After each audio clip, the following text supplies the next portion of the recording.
Okay, so Han, what's the plastic outer coating of the film used for? What's the plastic bit used for? What does it protect us from?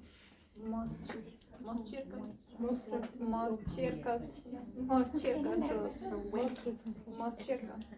does the plastic bit? Okay, hard. Be quiet. So we use that for moisture. Yeah, it protects from moisture, the wet in the mouth. Yeah. Okay, Gina, the lead foil sheet, sorry. Yeah, what's that used? What? It's for protection for the secondary radiation. Well done, good. The black paper, Sonia. Black paper protect film from light. Good, well done. And what are the properties of the film, Carol? Oh, yes. Blue on The film is the it's the plastic coated with a chemical emulsion. Good, well done. Okay, so what sort of there you go, I've repeated it for you at home. We've done it now. So that is the properties of our film packets and what they're used for. Okay. Unit 7. So what sort of radiographic errors can we get? Oh, yeah. Yeah, so we've just done a bit of reading about that. What was that? Errors that can happen on our film. Exposure of light. Too much light. Too much light, yeah. So too much light.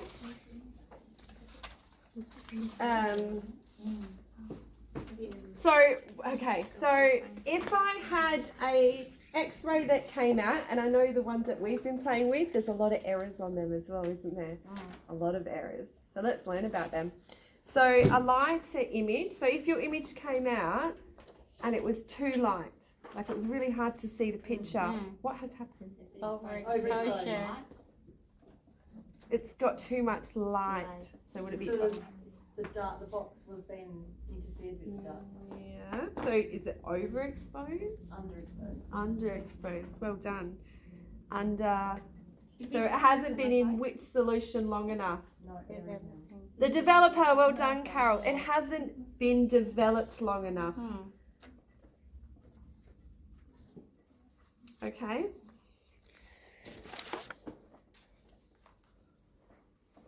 So then if our image is too dark, it's been developed too long. spot on. If it's very dark, So left it's in the been developer. overexposed, okay? Overexposed. So obviously, what the X-rays you're talking about are the ones that are manually done. We're talking about film, yes. Yeah, I guess, Film. and not the ones that are done by how we do them now. Digital. No, this is film. Some digitals still do film. I'm just recording on my phone and I'll put it, so it's fine. We'll worry about it later, but thank you. I just can't do it live, so people at home can watch live, but I then load it onto YouTube and then put it on. Yeah, because it goes for a while. Thank you though. Sorry, I forgot to tell you I did that. I thought you needed the exercise. Just joking. She's the skinniest woman ever. Okay.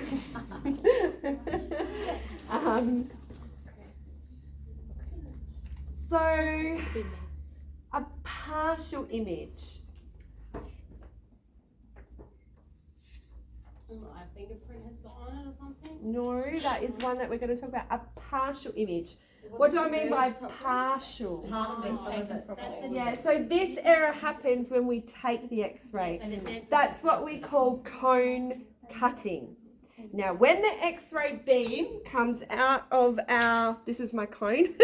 That's a bad photo because that's talking about something else. So here's our X-ray machine. Isn't it lovely? So cone cutting. So here's our ring kit. Also lovely.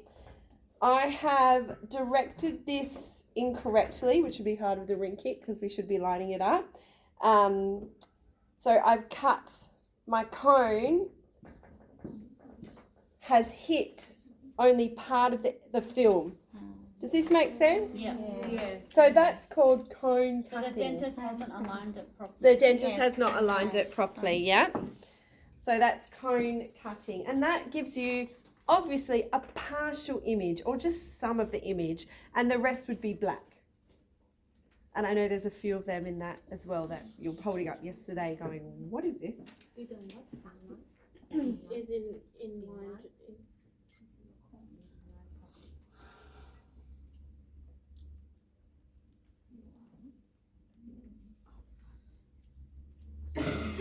This can also happen in our developer solution.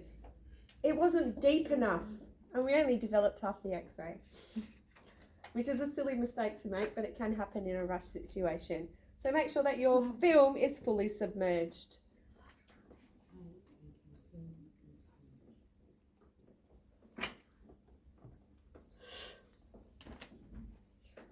So make sure the film is fully in the solution. Like covered. Fully submerged. In developer, the developer. When we develop the picture, we've hooked it in there quickly, not realising that it's not fully submerged, so we've only developed half the picture. What happened? Who saw some radiographs yesterday or over the weeks we've been doing it that look foggy? Looks like there's a fog on it. Yeah, it's just you have to hold it right up and you can barely see the picture. Yeah. So it's a grey sort of look. Yeah. Why do you think that might have happened? I think someone said this for the first one. Too much light. Is that what you're saying? Yeah. Too much light. It's been exposed to light accidentally somewhere along the way. So that's when it's foggy. So when we've gone to develop it, the picture's already faded a little bit. Okay? This can also happen because we haven't tested the temperature for the time in our developer and it's too hot. Okay? And also if our films are out of date. They don't take such a sharp image. So we must always look at the date on our films. What are you doing? Just doing stuff here. You're a multitasker.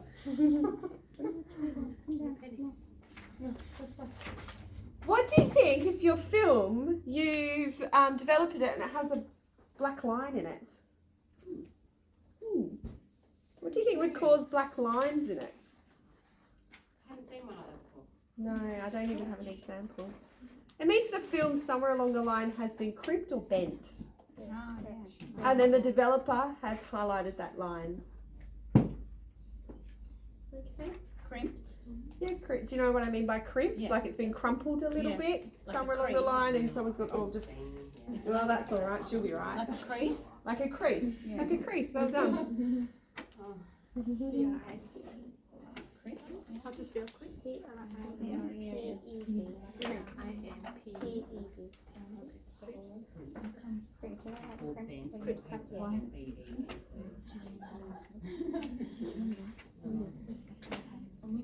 Spots on the film.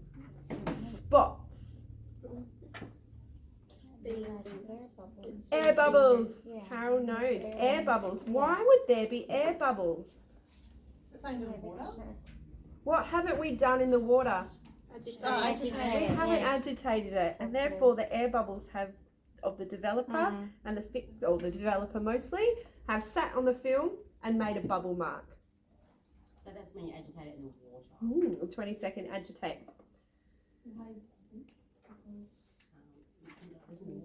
How do you spell agitated again? Agitate.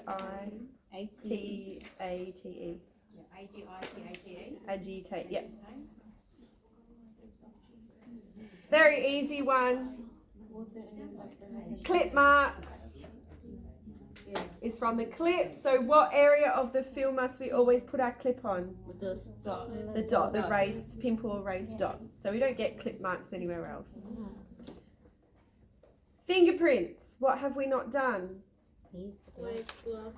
No, even with gloves, we should be holding our film. Oh, hold it on the outside. The clip, the holder tongs. Yeah, or the holder, or like this. Yeah. We never. This isn't an exposed film, but an exposed film, we don't. I'm going to put that on the clip now.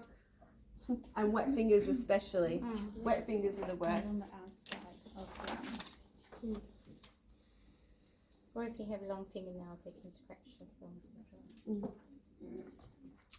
An uneven or wavy image.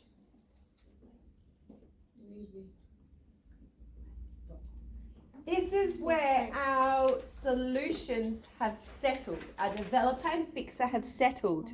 And this is why we give them a little stir once or twice a day. Okay? Because if they've settled, they actually settle into their layers of components. And it can make a bit of a wavy. once a day. Yeah, whenever you think. So I usually do it every time. To be honest, I do it every time I did it every time. There was a little popsicle stick there. So if it ends up like that, what are you supposed to do? So Give it a stir. give it a stir in there. In there, just a popstick or there's usually an instrument or something the there. actual solution. Yes, yeah. Yep. So it doesn't become wavy. Yeah, because what it does is it settles in layers like lots of chemicals do with lots of components. Then when you put the film in, it sets that bit that bit doesn't develop, sorry, that bit doesn't develop, that bit does. Is that on the bottom or And you just get throughout it? You get wavy throughout, yeah.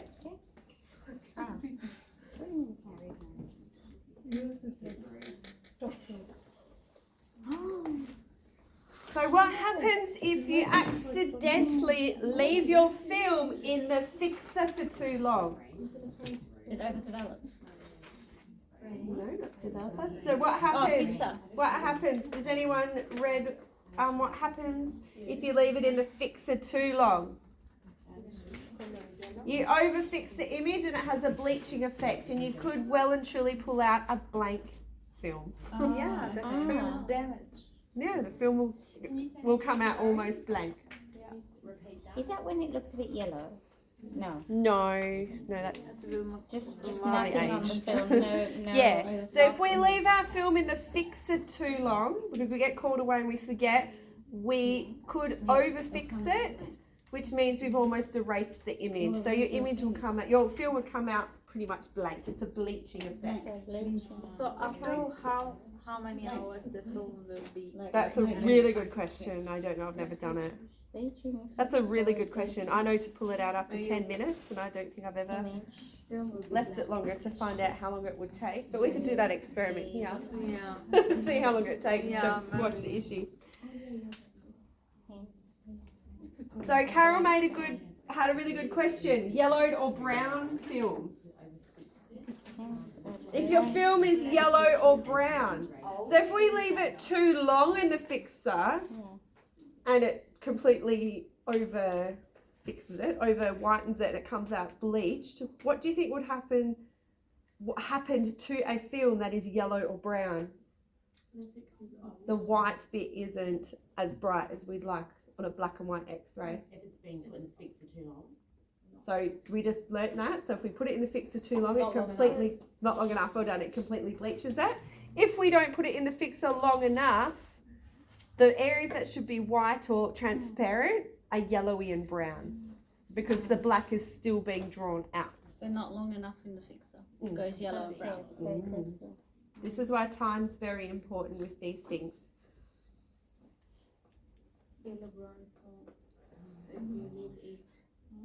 Not long enough in the fixer.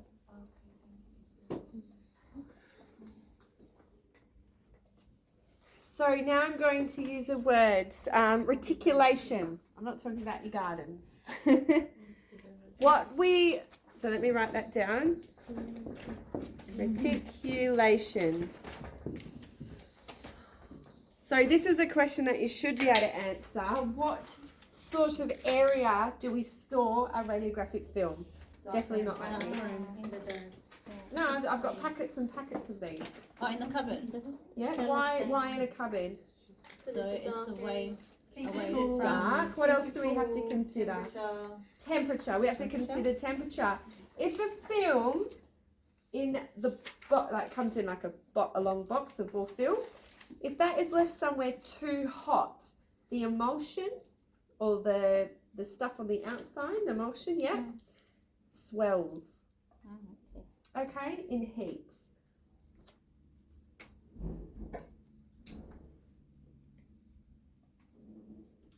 And then we're putting it into a much cooler solution. What happens if you put something hot into a cooler solution that's plastic? I think it goes down. Does it harden? Shrivels Yeah, up. shrivels up. The image shrivels up. Yeah. You get this really cool effect, but not one that you want. If you put cold film, So if you've been storing it in a or cold drawer area. under the autoclave, that's too hot to store film. Yeah. That's silly, and it's on the dirty side, so it shouldn't anyway. But for example, or the air conditioner. Anyway, if your film gets too hot for whatever reason, it's not stored in a correct temperature, and then you've developed it. What happens do you think when the radiation hits it? Does it get cooler or hotter again? Hot. Hotter again. And we might not be burning to touch, but then you put it in cooler solution. That's 22 degrees, and the image shrinks. Okay. Good. Any questions about film? Should be able to answer those questions. Great.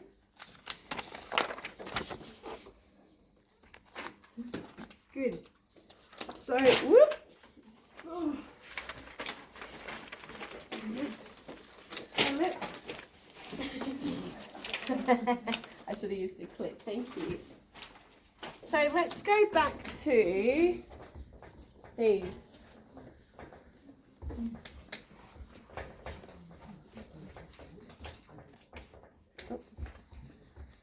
So we should know now all about film and the problems that can happen. Who answered those questions from the MDA? Yeah. So that made lots of sense.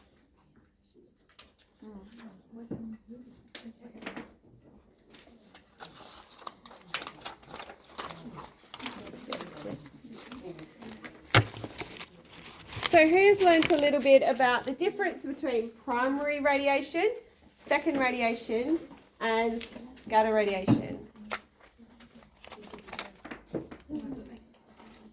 No? Oh my goodness, we've had these MDAs to do for 3 weeks.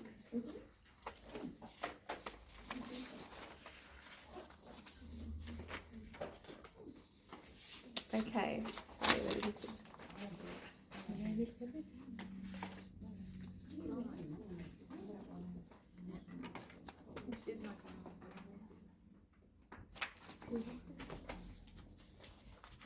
Sorry, my notes are mixed up.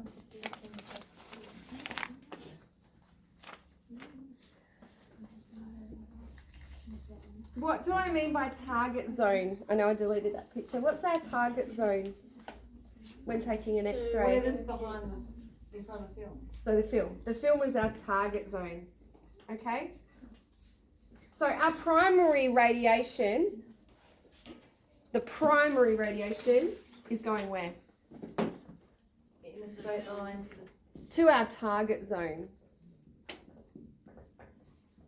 which is our film. This is what we want.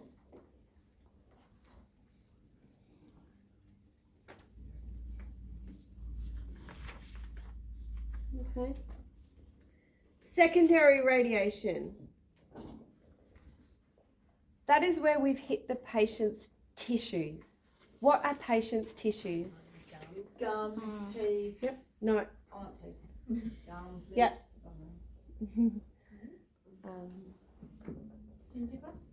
Good. We've hit the patient's tissues. So that's where our primary radiation target zone, the film, so obviously there's a tooth behind the film. That's what we want a picture of. But as you know, we can't erase what's around it. So our secondary radiation is where it hits the tissues and everything else around the gum. We want that as well. So the primary radiation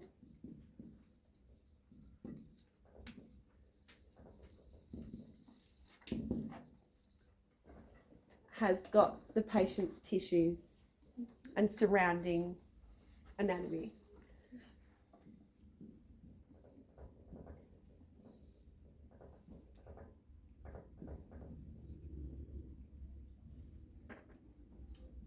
And surrounding anatomy.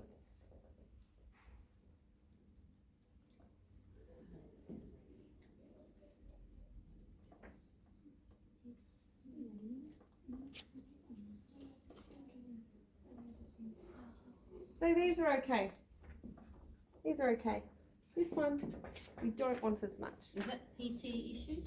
Patient is, sorry, PT, remember now, we're gonna, that's patient. So if I write PT, I mean patient. Patient issues. I'm so used to writing PX, but this class was like, no, Kelly, it's PT, so I've changed it. Where's the X come from? I don't know. Treatment is TX and patient is PX, but other people do the T. Surrounding autonomy? Anatomy. Anatomy. Yeah. Scatter radiation. Scatter radiation is where we've completely missed the target. We may have hit the back of the dental chair, and it has scattered around the whole room and involved all the patient's tissues in their entire body. So scatter radiation,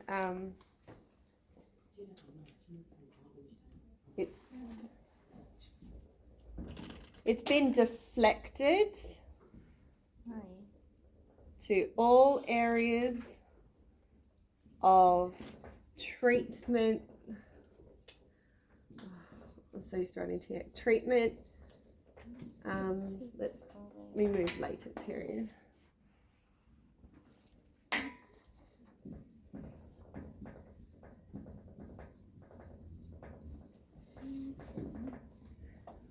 To always of the treatment room and all areas of the patient. Okay?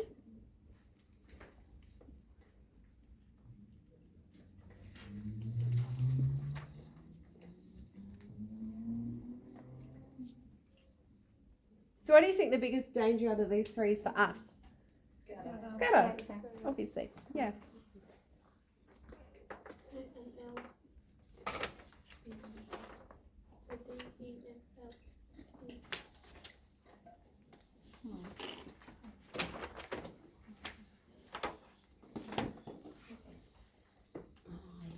So latent period, so if we are affected by scatter radiation, latent period is the time between exposure to scatter radiation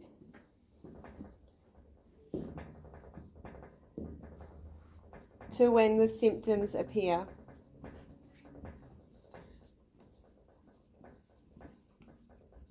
Okay? What would the symptoms be? We'll get to that. So first your toes start falling off. No. Then you get a really itchy bottom, and then your hair falls out. No, I'm joking. I've got, oh, what you... No, you've probably got bum worms, but anyway. Does anyone watch Bluey? Who's got little kids? Oh my God, there's an episode where the dad goes, I've got bum worms. And now my kids think it's hilarious to be like, I've got bum worms. And I'm like, that's actually a thing. We don't say that in public. Yeah, They think it's worms. a Bluey. Don't they call it worms? Yeah, but this very popular TV show for kids at the moment. Yeah. Yeah, Yeah. Bluey. It's actually a great show. But anyway, I digress. So the latent period is the time it takes between you being exposed to radiation to when your symptoms appear or the effects take place. Again, don't stress too much about dentistry. It's very minimal. But I'm going to talk about some more severe cases now just for your knowledge, okay? I would like everyone to give me an example of what you think the most vulnerable areas on your body are for radiation. Skin. Tessa. Thyroid. Thyroid. Good. Your heart? Yeah. Yeah. No. Yeah. Thyroid. The lenses in your eye. Yeah. Maybe Oh, like that's more different to radiation, but good. Would be your brain. I read it's the gastrointestinal. Yeah. So they're called underlying tissues. Yeah. So write down underlying tissues.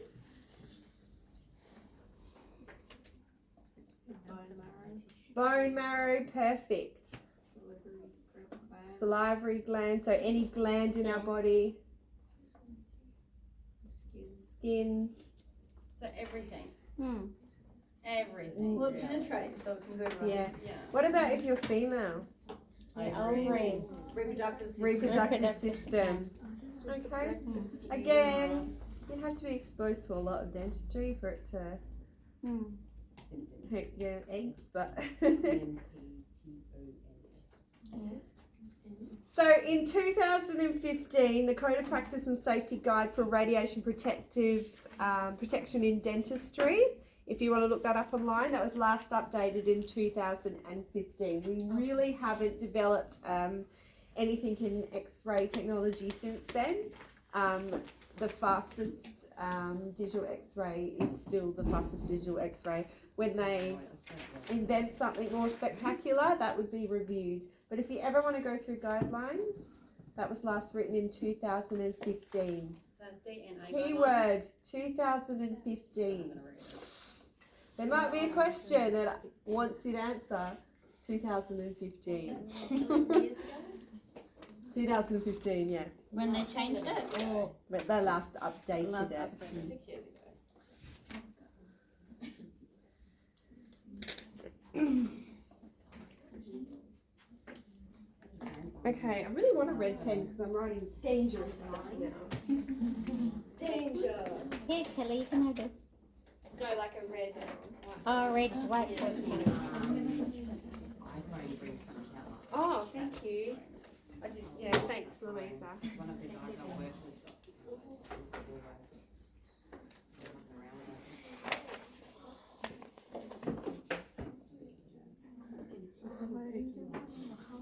Did you want to have a little bit of nap? Did you want to have a nap? If any of those areas we talked about were damaged, there's two different types of damage that we talk about. One is somatic and one is genetic. Okay?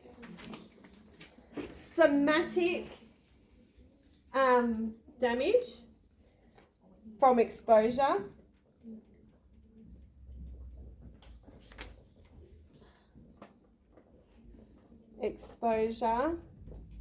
includes bone marrow, skin,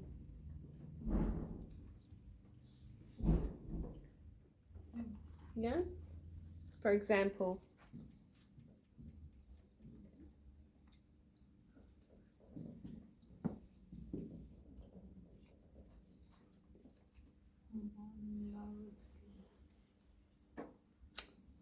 Now think really hard about the word genetic. Genetic is from damaged cells. It's passed on from generation to So generation. what part of my body would be damaged that I could pass on to future generations? Brain? the brain. If I was pregnant and I got exposure, Oh, to the eggs. so that's the The cells. reproductive system. Good.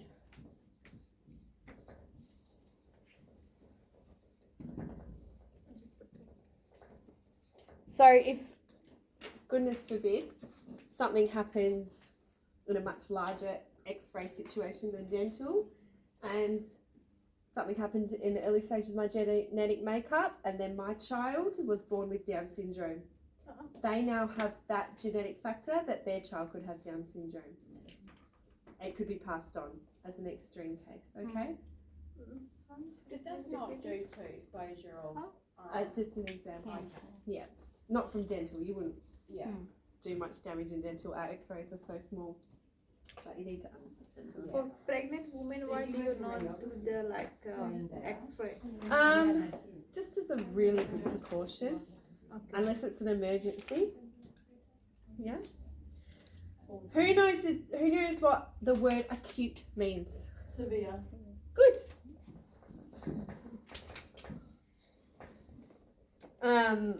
And chronic.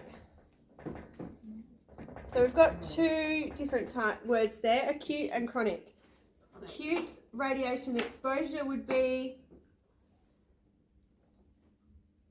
Like that place in Japan. Fukushima. that is a very acute. So it is a high level of radiation absorbed in the body in a short amount of time. Okay, so if you needed an x-ray of your bone marrow to diagnose maybe a cancer, you would have an x-ray, an acute x-ray. So high level of radiation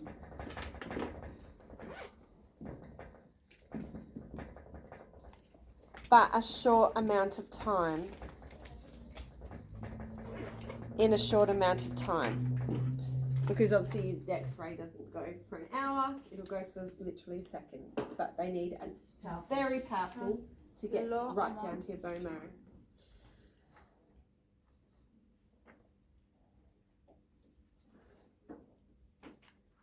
Now, chronic radiation is why we leave the dental room.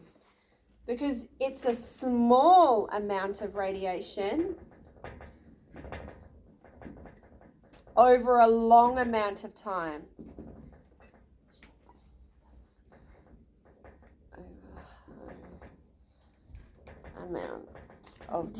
So, lots of the time, your patient is going to say, and seriously, they all do it. By the end of the day, you're sick of repeating yourself. They say, oh, why do you leave the room? Am I going to die? Or am I not going to have kids now? And your answer is, you don't have to go into, well, that's called chronic radiation. You just say, well, if I stood in the room every time a patient got an x-ray today, I'd have quadruple the amount of radiation exposure than you do in this one quick x-ray. Oh, that makes sense. And that's chronic radiation. So even though it's a small amount of radiation, it's not really going to hurt us. If we stood next to the patient and got a tiny, maybe bit of scatter radiation or something all day, it wouldn't amount up in our body. Yeah. Which then that's when it's dangerous, okay? Any questions so far? You're all bored?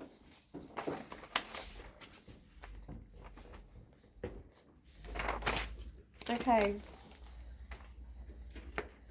So here's my lovely picture of my x-ray unit. Inside the x-ray unit is something called a collimator. A collimator has two tubes and a wavy lead element in the middle. Okay? Now, what the collimator does is reduces the radiation exposure. I forgot the word exposure then. So that reduces. If we just went from straight the x-ray to the tooth, that's a lot of radiation.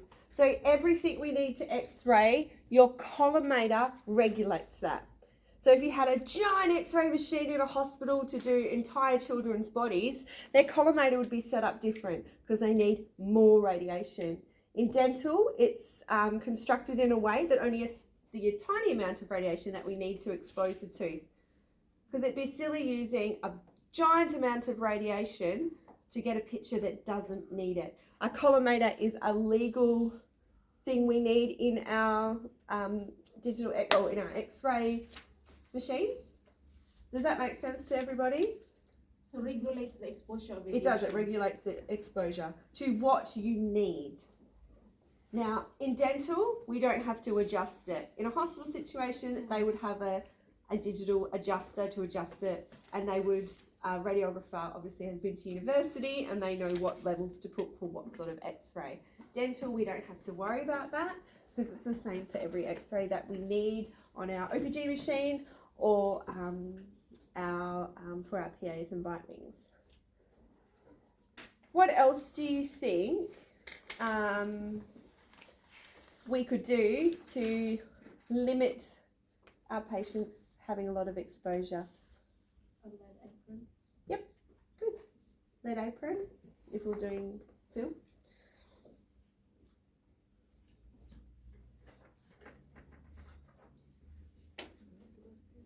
What else? What else does film come as? What can you buy? Sizes. You can buy sizes, but that wouldn't matter. What else? The films have fancy names. Quality. Yeah. So some are called ultra fast, ultra speed. Using fast speed film. Well done. Tess is on it. Buying a faster speed film. Which means the film is taken a lot quicker. What else? What happens if we keep making mistakes and this keeps coming out wrong? What do we have to do? Retake the x-ray. What if we muck it up again? Be very, very conscious of processing your films. Okay? So one film, how many times you use on one film? Once. Because it'll have that patient's picture on it. So you can't use it again. How couldn't they use it in one film to different? Because you're talking, not, okay, that's right. You're They're- talking about something else. They're different ones. Yeah, you're talking about digital.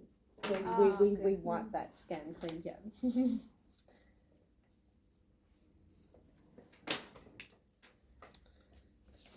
Question. Let's see, anything else we haven't covered? So this goes into. Okay. So this is the manual. Can everyone turn around and look at me in this room? It goes straight into the computer. Then it's clean. Yeah, then it gets wiped and you can read it. But this one, that's a one-time use. Okay, so, can everyone see me? Yep. So I've talked about this before, this part here. This is the bit that lines up with our ring kit. What is this bit called? A PID. What does PID stand for? I've mentioned it a lot. Position indicator device. Yep, you got your book open. Tess has done her work. It's a position indicator device. That's this silver bit here. Okay?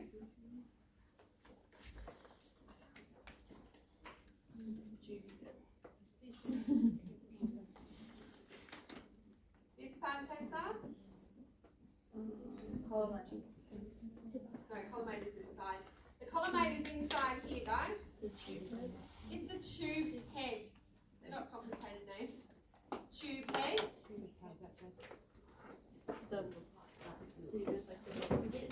And this bit here that allows me to move it around the patient's face, this arm, extension arm.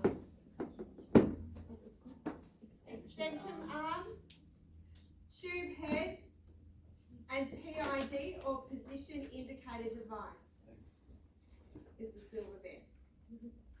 Yeah, so you can come have a look.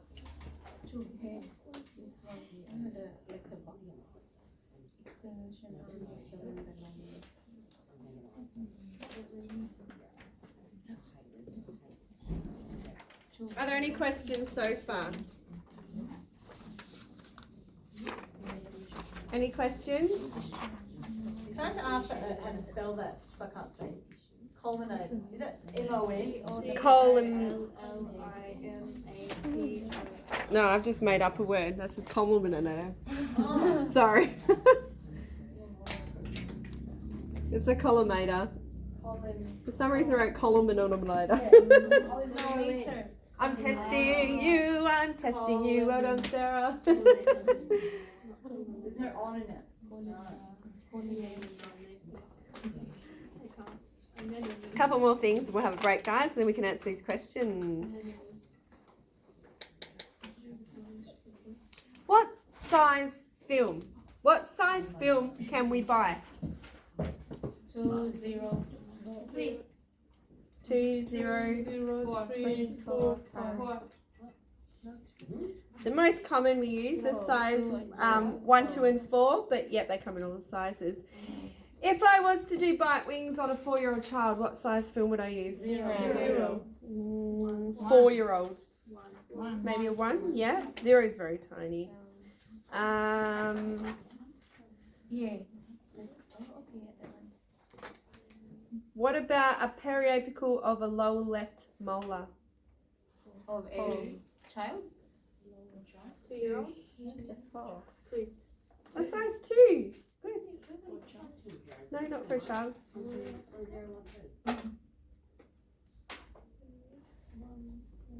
Good. Yeah. We feel good about those, about our film sizes? Do we feel good about our film sizes? Yeah. Yep. So when would you use a 0 like a baby? No, no. Probably for a PA, not bite wings, on a child. Have you got different sizes of films? I don't think I've ever seen a four. Four's quite big. I don't normally stop at four. So if you wanted like a large area for a bite wing on an adult, you wanted to get more teeth involved in that bite wing. Does that make sense? Do we have lunch or we just have a small break? After, when are we doing this? Before lunch or after lunch?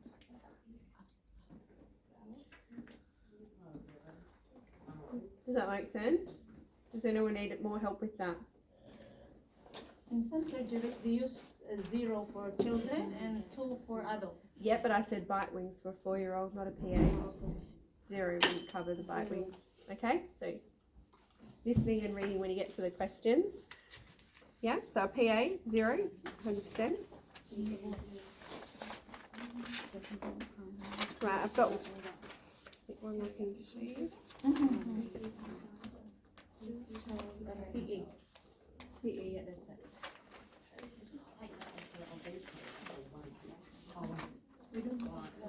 Okay, this one's quite involved. Let's just go through this quickly. Let's have a break, yeah? Let me just, oh, I can't. Can someone take a photo of this for me, please? Because I'm recording on my phone. Thank you, Emily. If you want to take a photo of this before I rub it out, you're more than welcome to. And then someone send it to me so I can put it on Teams because I'm using my phone to record at the minute.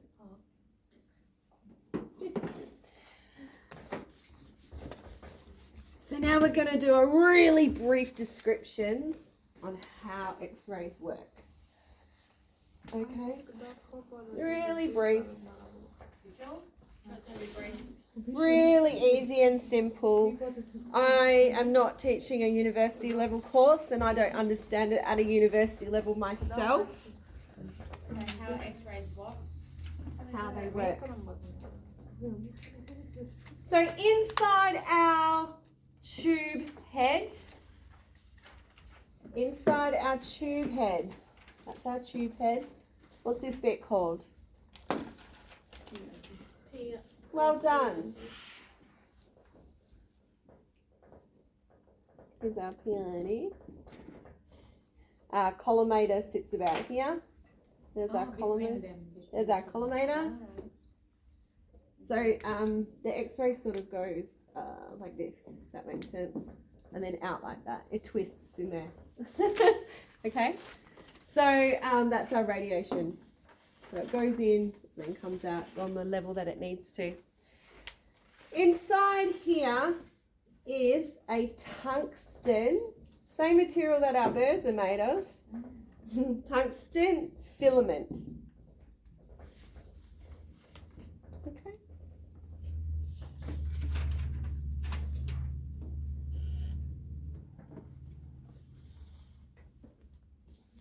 We need that heated. The machine will heat this up. It's heated.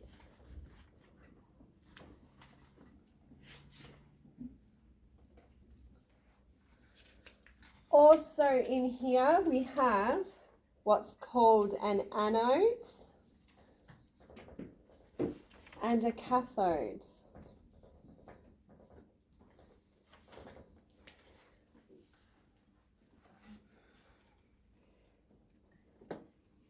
Not a Kath and Kim. Someone legit wrote that on an answer. Right. A Kath and Kim. So and I'll tell you what it is. So first of all, first stage, our tungsten filament is heated. Then we have an anode and cathode. When it's heated, it creates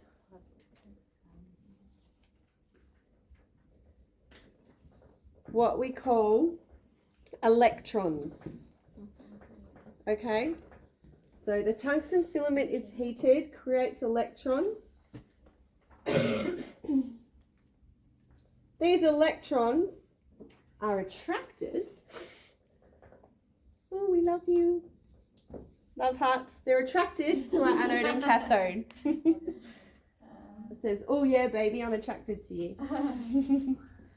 Okay. Attracted to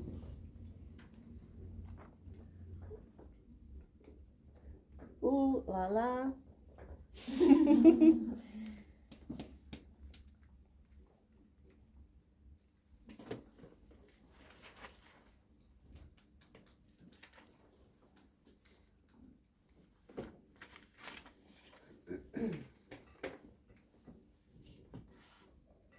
Now the word I use between these two, they strike each other.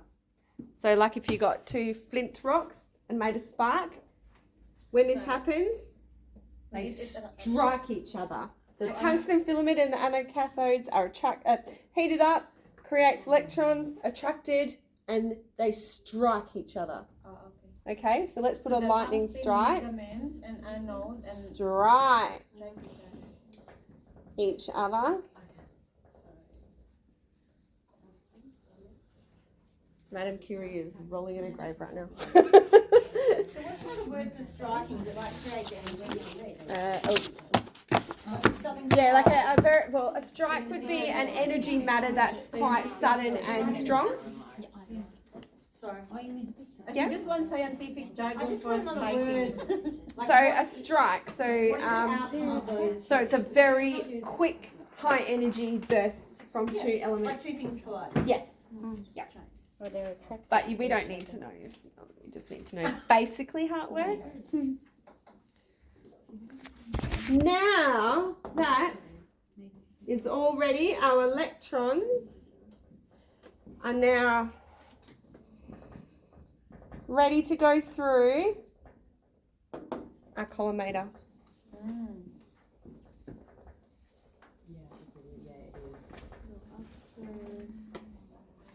They're now ready. They've created a big burst of energy, a strike, the electrons, and they're ready to go through the collimator.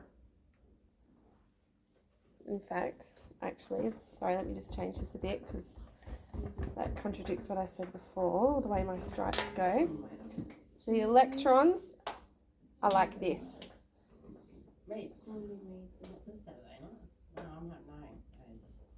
So our electrons are then pushed into our collimator.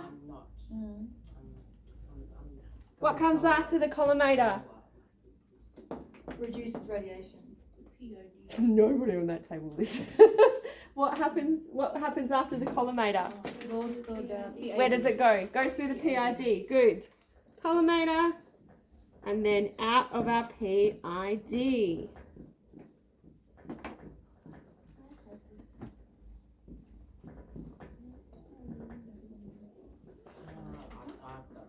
Okay, so let's go through it together. Oh, don't worry about your spelling. I can read what most people are trying to say. I think you're louder than what You are very loud. Yep. Why did I do it again? Collimator. I did it again. I don't know what's wrong with me today. Sorry, I keep writing collimator. It's not even a thing. Collimator. Sorry, guys. That's gonna work. I do apologise. I've only taught this subject 200 times. Today I've made up a word. Okay, so let's go through this quickly so we can have a break. Just draw my hand. We have our tube heads, our PID. What was that thing that helped us move it about called? Close. Extension arm. I will take retractor arm. Extension arm. Tube head, our PID. What's this little thing in between called? Collimator. Good. So the first stage in here, what is heating up?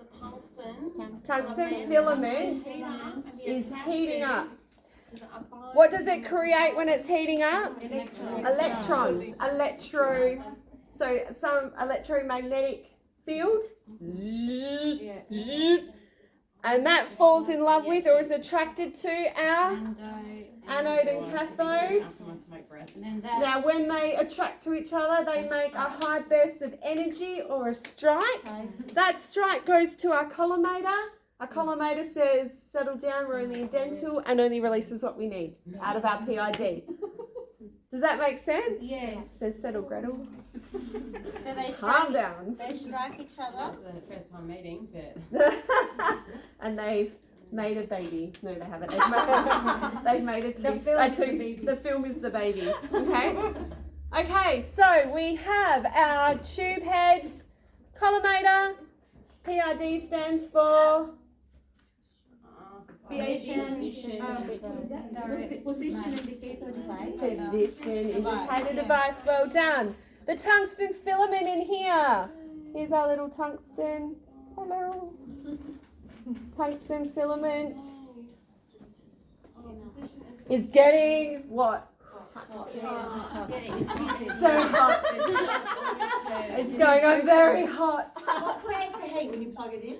I think I'm going to create some electromagnetic fields so I can attract two people. Anode An anode and cathode I feel like this is the Bachelorette.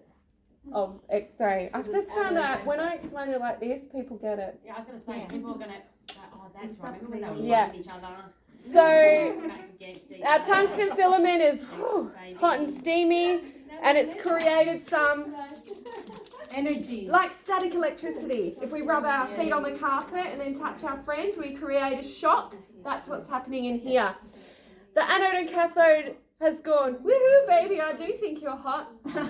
And they've attracted to each other and made a force, a strike. Yeah. That strike has gone, their baby electrons has gone whee into the collimator. The collimator said, oh my God, your child has ADHD, let's calm it down and let out less because it's dental. Okay? Like, oh my gosh, it's a boy. Yeah. It's gone, well, that's way too much radiation for a tooth, and it has adjusted it for us to go out the PID and towards our ring kit or our crocodile kit and our film. Everyone cool with this?